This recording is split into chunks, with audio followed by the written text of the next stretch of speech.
Muli pong nagbabalik ang Pinoy Carrera Sports at iba pa karera gabay, giya tips at analysis para sa pakarera ng PJC Philippine Jockey Club sa Padre Garcia, Batangas. Kaya kayo na po ang bahala sa inyong mga pilik, kursunada at diskarte para sa araw na ito. Bayang karerista, good luck and happy racing! Kampihan nga!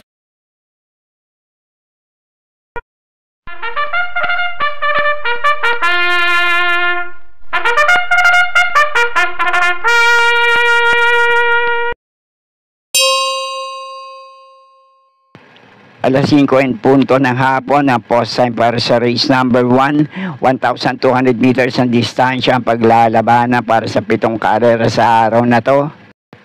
At dito sa race number 1, ang panimula na winner take all, isang 3-year-old and above maiden race. Ang pamprimera ko na rin dito, malamang ito na rin ang malamado sa grupo na to. Numero 6 ang Concrete Solution. Isang imported horse na huling takbo sa parehong distansya, si Joel Ciego Armenda rito. 1.13.2 ang Prineba, dumating ng tersero, kila Tascanis Eagle at Pontric. At sa laban niya na yun, tinalo niya sa datingan, itong numero 3 na Slam Dunk, na nabugaw naman sa laban nila na yun.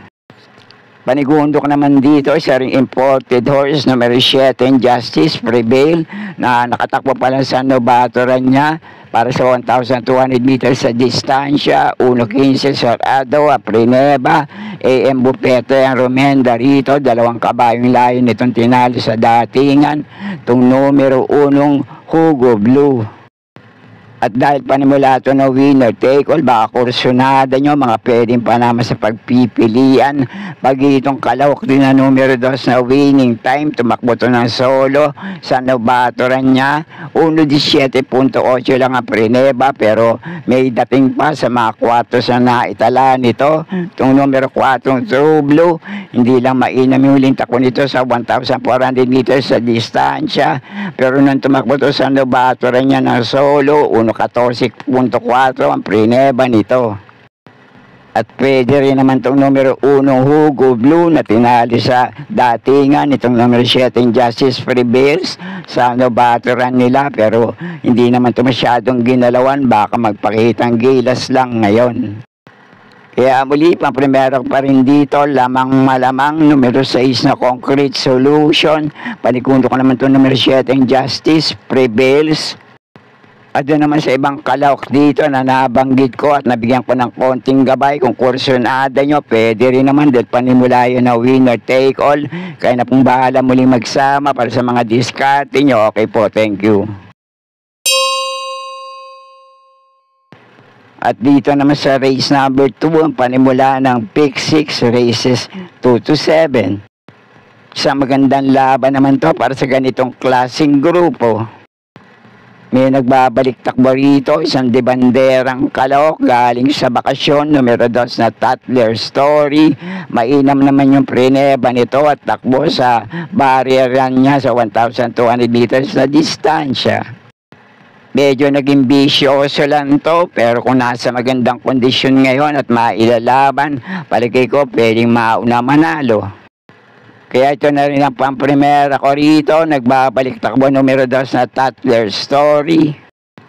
At pwede nyo rin panama sa pagpipilian yung ibang kalawak dito kung kursunada nyo, pero ang panigundo ko rito ngayon, numero 3 na Sinag.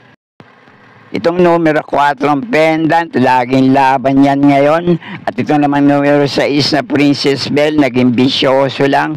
Pero kung naayos na nila ang pagiging bisyoso nito, pwede rin manilat dito, baka kursunada nyo.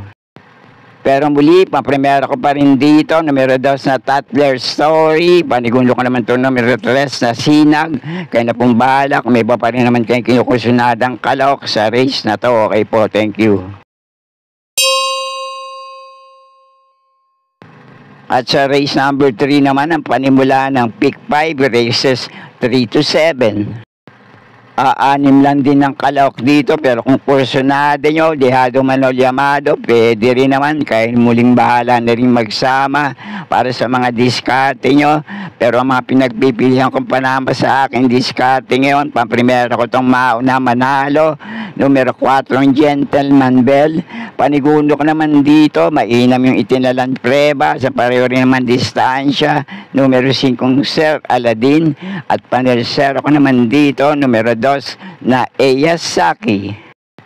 At pwede rin naman tondehadong kalaok dito, nag-1-13, punto 2 na ulit ako sa parehong distansya, P.O.R.P. Romenda, numero 3 na 911, dumating to ng tersero, kila Doña Pachi at Polite Bell. At kayo na pong muling bahala para sa mga diskarte nyo sa race na to. Okay po, thank you. At panimula naman ng pick 4 dito sa race number 4, races 4 to 7. Pipito lang din ang kalaok dito, pero palagay ko magandang laban to para sa mga kalaok na couple entry. Pamprimera ko numero 3 ang Magnum Force at 3 ay nakakampi nitong Makarit. Panigulo ko naman dito numero 1 Nalibunan at panisera ko numero 4 Cristiano. At kayo na pong muling bahala para sa mga diskarte nyo sa race na to. Okay po, thank you.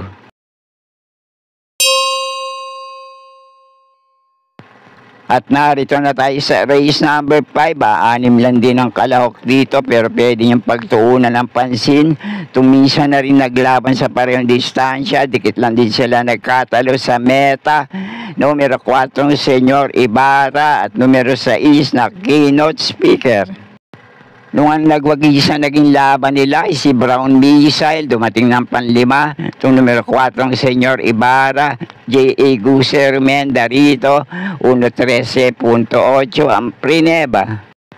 At tinalo niya naman ang dikit lang sa datingan, CL at Vincula ang Romenda rito, numero 6 na Keynote Speaker sa prebang 1.13.9. At ito naman bahagyang naipahinga galing sa bakasyon, unang takbo rito sa Philippine Jockey Club, numero 5 Boss Lady. May minsan laban na itong numero 5 Boss Lady dito sa numero 6 na Keynote Speaker na tinalo niya sa datingan sa 1,400 meters sa distansya sa kabilang pista. Kaya ang unang pili ko rito ngayon, numero 4 Senyor Ibarra, panigundo ko naman itong numero 5 Boss Lady, at kung kursunada yun, numero 6 na Keynote Speaker. Kaya na po muling mahala magsama para sa mga diskarte nyo. Okay po, thank you.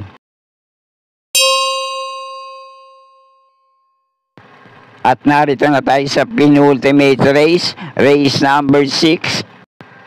Isang magandang laban naman to para sa ilang kalahok sa race na to, pero ang pamprimera ko rito ngayon, imported horse, numero 3 sa Liter Charmer na may kakampi pang 3A sa couple entering Hans City.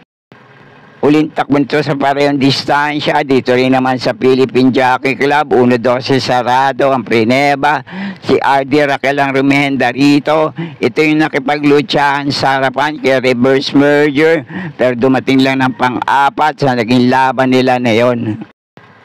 Panigundo ko naman dito itong nagamayan ng Philippine Jockey Club na pista na pupunto ngayon, numero 5 Brown Missile.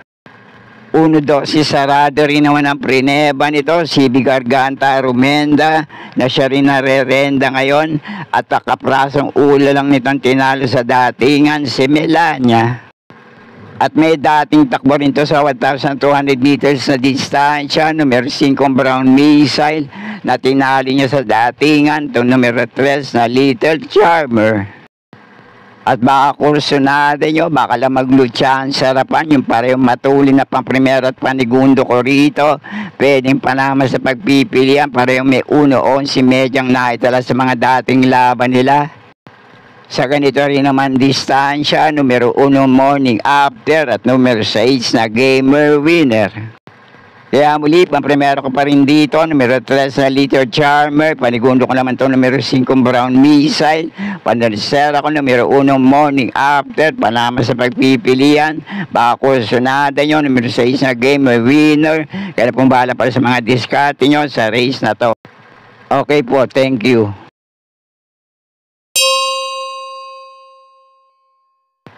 At narito na tayo sa uling karera para sa araw ng Biyernes, race number 7, last race paratingan. Itong numero 1 sa couple entering Gisel's Touch at numero 8 over assuming. Naglaban na rin to, nulit ako sa parehong distansya. Noong nagwagisa naging laban nila ay si Captain Bob na segundo itong numero 1 Gisel's Touch at dikit niya lang tinalo sa datingan. Dumating ng panlima naman itong numero 8 nakabandera pero tumukod lang na over assuming.